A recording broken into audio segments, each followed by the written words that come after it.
सवा तीन पाव आटा के चूरन बनी सवा तीन पाव। सवा तीन पाव आटा के चूरन बनी सवा तीन पाव। सवा तीन पाव आटा के चूरन बनी सवा तीन पाव। दुल्हे के दीदी आनो का देली बेगानों का देली, लड़का छोड़ी जवानों का देली, बुढ़वा छोड़ी पहलवानों का देली सवा तीन पाव।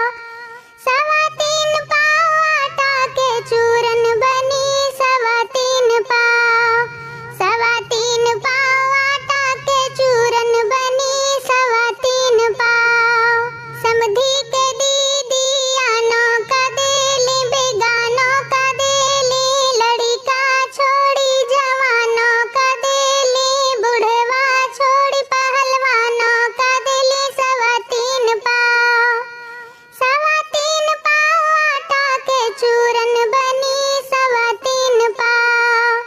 सवा तीन पाव आटा के चूरन बनी सवा तीन पाव।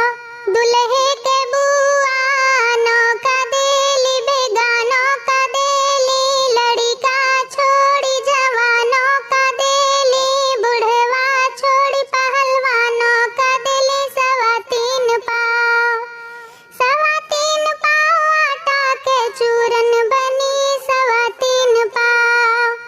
सवा तीन पाव आटा के चूरन बनी सवा तीन पाव। दुल्हे के मौसी आनो का देली बेगानों का देली, लड़का छोड़ी जवानों का देली, बुढ़वा